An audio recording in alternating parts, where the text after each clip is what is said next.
he had a lot of power. So that was one of my favorite games from last year, playing against great defensive line such as Texas. Hey, Tyler.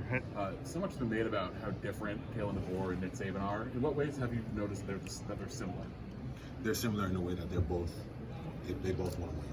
They both have a commitment to excellence, no matter what it's in, on the field, off the field. Today at Media Day, there's just an expectation of excellence from everybody in the building, and they demand that out of their staffs. Tyler, do you feel any kind of way about Nick picking against you guys in the SEC championship? And what have you thought about him on TV so far?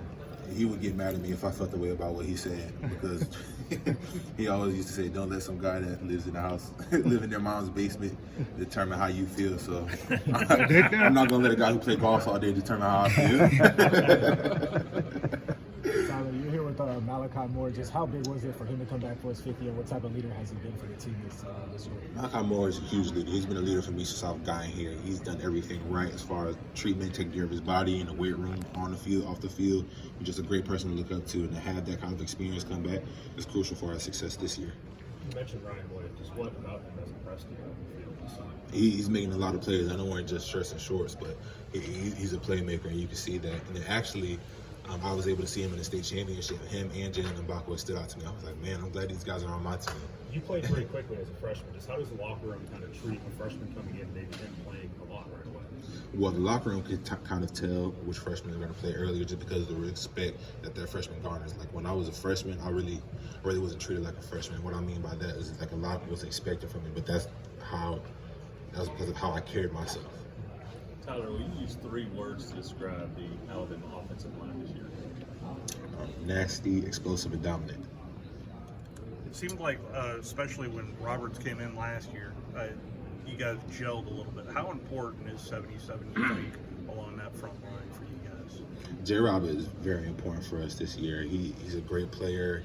He sat and he waited his turn, and he definitely took advantage of the opportunity that was given to him. And he's a great example of why guys should just hit the portal when it's tough. Tyler, what do you think of Coach Saban's prediction that it will be Georgia and Texas in the SEC championship game? I'm not too worried about it because he's an external factor now. He works at the stadium, not the facility anymore.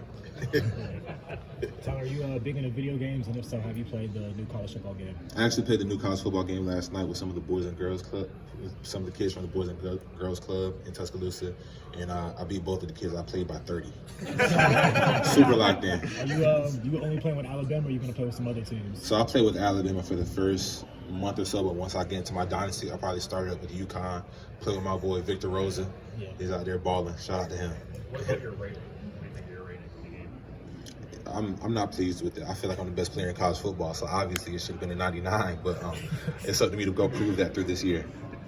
Tyler, do y'all think about 17 games now, conditioning yourself and convincing your teammates, don't leave, we got to have you? Because in the past, what set the SEC apart was that second and third team guy, and now with the portal, a lot of those guys are leaving, but you get a hardcore group of guys that stay together, it's going to take you a long way.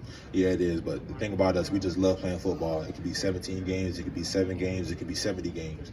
If there's a game scheduled next Saturday, we're going to be ready to play, and that's just the way we roll out here in Alabama. How important do you think it is with the new coaching staff coming in for some of the veteran leaders on this team to really step up? Super. So us leaders, we got together and we all made the decision like, hey, we're going to stay, we're going to keep this team together, and we're going to lead us to a national championship, because there's a lot of guys on this team without a ring.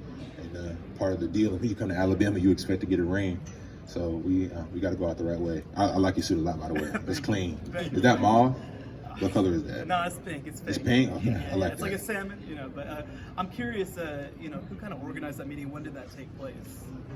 It happened like right after Coach Saban made the announcement. We all got together and made that choice. Like, we're going to keep this team together. Yeah.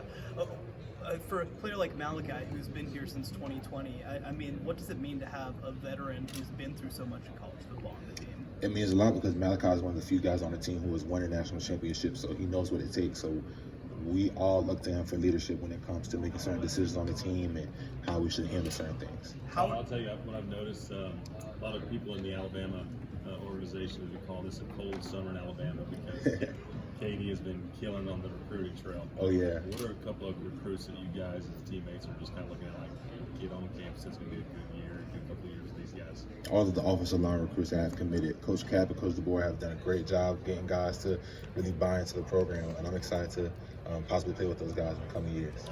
Tyler, what's the one